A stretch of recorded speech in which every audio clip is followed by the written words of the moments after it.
A lot of my followers and subscribers who are not US citizens have been asking me, how can they invest in the US without being a national or even having any status, not even being a visitor? How can they still invest here? And today I'm so happy to be doing this deep dive where I'll be walking you through a special type of mortgage that is a loan that you can access without being a US national. And you are able to do this without so many red tapes like how to qualify for the usual conventional loans here. Now, this is a no income loan. Basically, it's not about if you qualify. No, it's about if the investment you are putting the money into qualifies. It's not your income, it's not your status, it's not your credit history. It is all about the property's cash flow. Okay, so securing this debt service is actually based on what we call a coverage ratio. Okay, so it is debt service coverage ratio, DSCR. Now, this ratio basically means the ratio of the loan you are collecting in comparison to the amount the property will generate. Okay, so let's say you are taking a loan of $100,000. That is the minimum loan, okay, and it typically runs for 5 years. This means that the amount so that means you are paying like 20K per annum. So for 5 years, that is $100,000. It means that the rental income from the property you are buying, that you are investing in, must not be less than that same $20,000 that you'll be paying back as mortgage. Now, this 20K here includes what you are paying to the bank, which is including your insurance, your taxes, and all of that. Okay. Now, the broker, the loan guys will not really care about what you will be spending money on for, let's say, repairs and all those things. No, they are focused on, can the income here pay this mortgage here? So if yes, it is said that you have a 1.1, 1 point, like 1 to 1, 1 to 1 ratio. It means the loan equals the income 1 to 1. But this is like an okay level. Typically, they want you to have a 1 to 1.25 or a 1 to 1.1. So 1 here stands for the loan, 1.1 here stands for the income from the property. So an example of that would be, let's say the loan you got is $100,000. If you are making $110,000, that is a 1.1. That is ease of math, right? You're making $10,000 extra, which is 10%, which in ratio, it comes to 1.1. All right. So that is 1 to 1.1. So let's say you are making $125,000 per annum from that property. The rental income you generate will be $125,000. In that case, then it becomes 1.125. 1 to 1.25. 1, that is the loan, to 1.25. Do you see? And so that is an ideal number that the loan guys will want to actually give you money for, because that one shows that yes, it would cover their mortgage. Okay, so this loan is designed for real estate investors and can only be used to purchase income generating properties. You can't use it to buy a residential property or your second homes and things like that. No, it is not for you to also do fixer upper where you are saying you are doing fix and flip. No. Okay, so this debt service coverage ratio basically covers the gross rental income, not the net rental income. It means that it will not take into account the management fees you'll be paying on the house, the maintenance, the utilities, of course not, the vacancy rates you may have or the repairs that you may need to do on the property. All they are concerned about is the actual rent that a property of that nature generates in the area. The income it generates is what they would use to actually calculate to give you the loan. Okay. And this includes the mortgage debt itself. That is the principal, the interest, the taxes, and your insurance, and maybe your HOA if possible. HOA stands for Home Owners Association, and there is a fee typically attached to HOA. Okay. So another thing you want to know is that you have to calculate your DSCR very well. So yes, I may have given you like a ratio, right? But you, as as the person who is taking the loan, I recommend that you factor in your PITI, the principal, the interest, the taxes, and the insurance when applying for a loan. Okay, so find your gross rental income, yes, then take into account some other things, okay? And then look at the occupancy rate. So is that property occupied like mostly 12 months out of 12 months in the year? Look at that, okay? Also look at the annual debts for the loan qualification purposes. Okay, it has to also be equal to the total annual principal, interest, taxes, and insurance, or a little bit more. Right, what do I mean is that the debt that you are acquiring every year on the mortgage, it should be enough to also equal to the money that you'll be making from the property should be equal. Okay, it should be equal to the debts that you are owing. All right. Now, let's look at how to improve your DSCR, the ratio. Number one is increase rental income. Okay, so boost your rental income by optimizing your property's occupancy rates.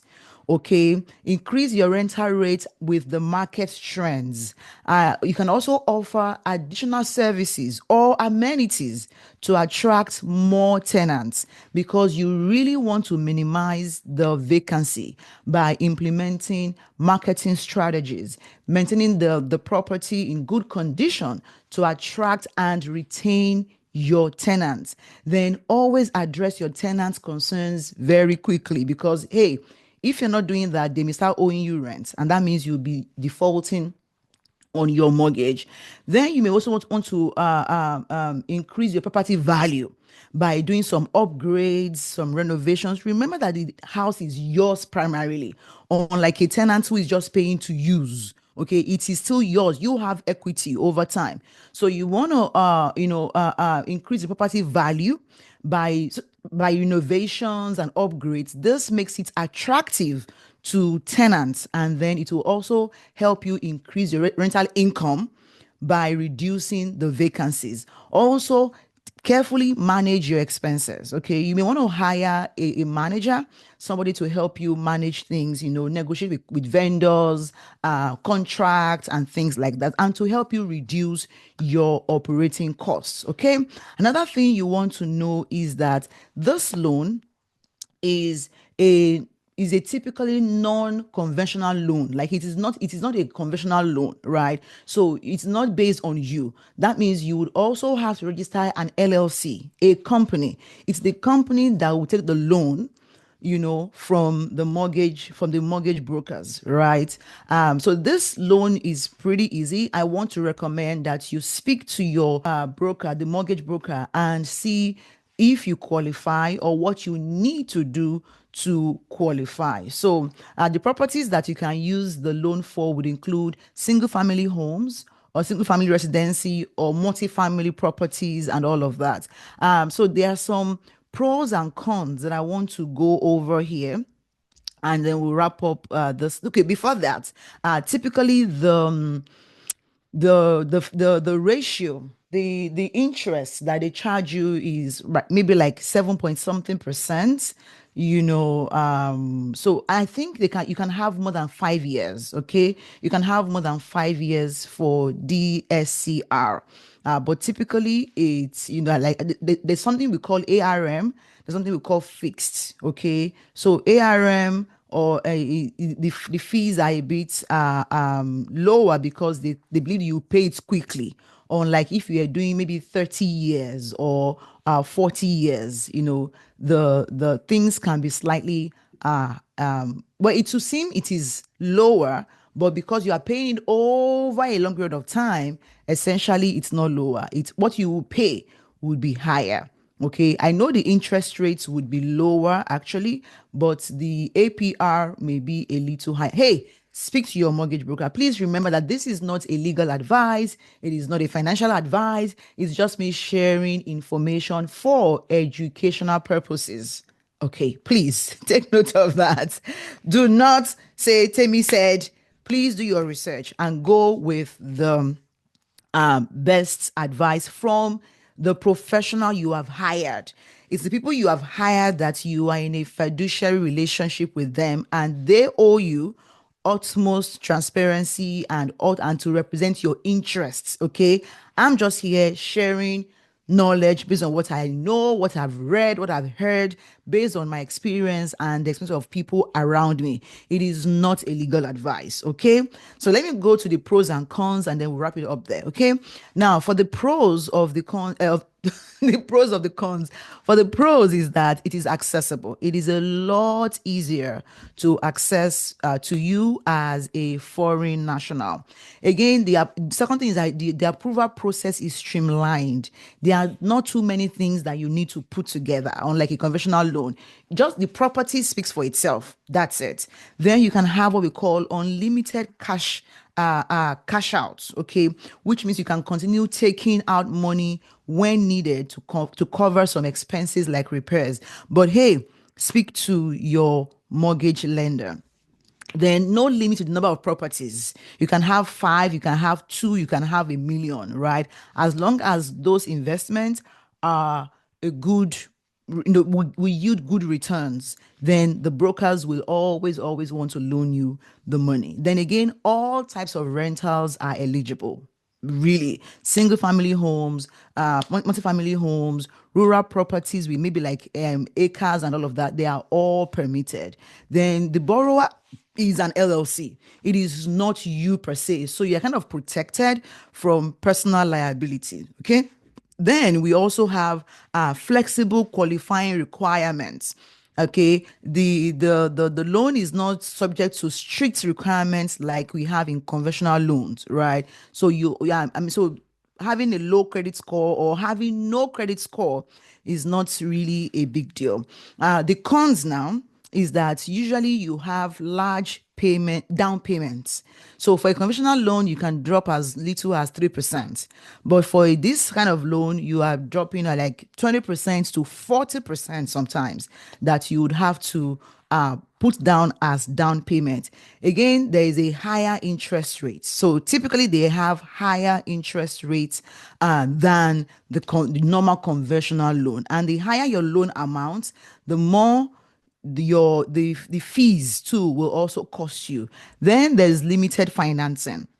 I think it's between $100,000 minimum and $20 million maximum. If you're purchasing properties under $100,000 or expensive over $20 million, this loan will not work for you. Again, it is only for rental. You cannot live in it. Unfortunately, you can say, "Oh, I want to live in it," and did you want to be paying mortgage?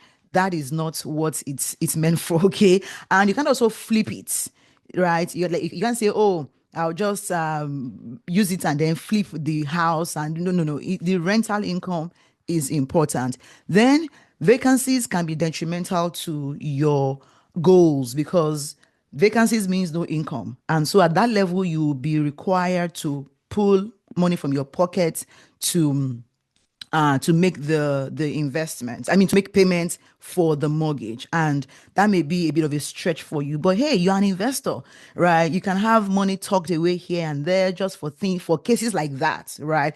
I would have at least 3 months mortgage saved somewhere before I say I want to do this kind of thing. Or I may actually have it, build it over time so that I'm not stranded when anything happens. Then we have prepayment penalties. So if you want to pay the loans before it is due, usually it would attract some penalties. Okay, because it's usually a termed thing or amortized. So if you are going to pay before that time, you may pay some penalties. I mean, before it is fully due, you may pay some because they bank on you paying over the years, and those over the years means that you'll be paying more.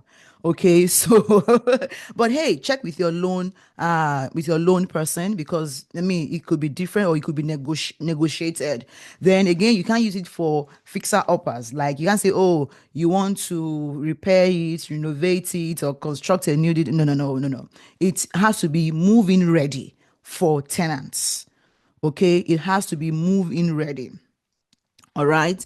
And then it's also for some unique properties, okay, such as rural properties and those that can be used for residential purposes, or maybe even offices and all of that. Okay. So those are the pros and the cons. Again, I recommend that you speak to a loan broker.